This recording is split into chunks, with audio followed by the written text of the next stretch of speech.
ओम पर्वत और आदि कैलाश की यात्रा मुख्यतः धारचूला से शुरू होती है। उत्तराखंड में स्थित और नेपाल की सीमा से सटा धारचूला पेट्रोल पंप वाला आखिरी स्थान है। ओम पर्वत या आदि कैलाश के रास्ते में आपको कोई पेट्रोल पंप नहीं मिलेगा। धारचूला काली नदी के किनारे बसा एक सीमावर्ती शहर है।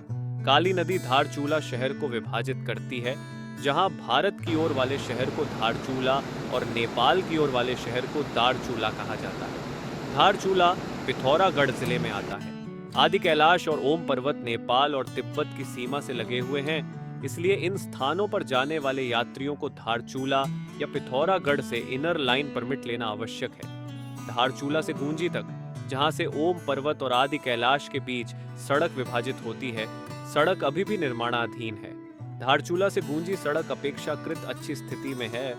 सड़क के अधिकांश हिस्से ठीक से बने हैं, लेकिन कुछ हिस्से अभी भी निर्माणाधीन होने के कारण सावधानी से गाड़ी चलाने की आवश्यकता है। आदि कैलाश और ओम पर्वत का रास्ता बहुत ही मनोरम और सुंदर है, खासकर बारिश के महीनों में जब झरने गिरते हैं। ध्यान देने योग्य बात यह है कि गूंजी वह जगह है जहां से दाईं ओर एक सड़क ओम पर्वत जाती है और बाईं ओर एक सड़क आदि कैलाश जाती है।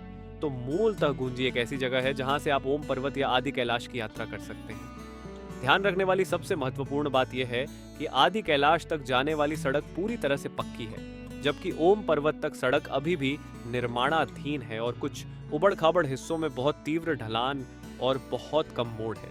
इसलिए आपको गूंजी से ओम पर्वत तक ड्राइव करते समय बेहद सावधान रहने की आवश्यकता है। ओम पर्वत 6191 मीटर की ऊंचाई पर हिमालय पर्वत श्रृंखला के पहाड़ों में से एक है।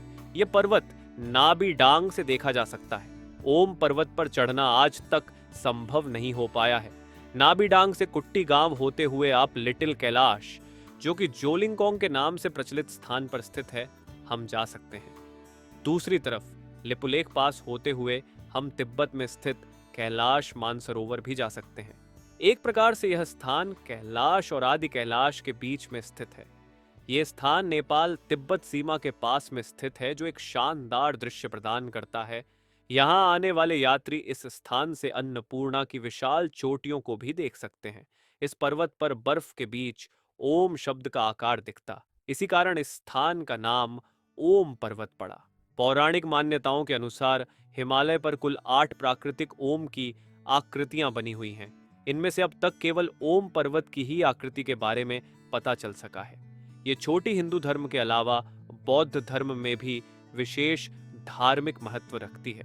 गूंजी और ओम पर्वत के बीच होम स्टे के बहुत सीमित विकल्प हैं, इसलिए अधिकांश पर्यटक एक रात ठहरने के लिए गूंजी वापस आना पसंद करते हैं और अगले दिन आदि कैलाश की अपनी अगली यात्रा शुरू करते हैं।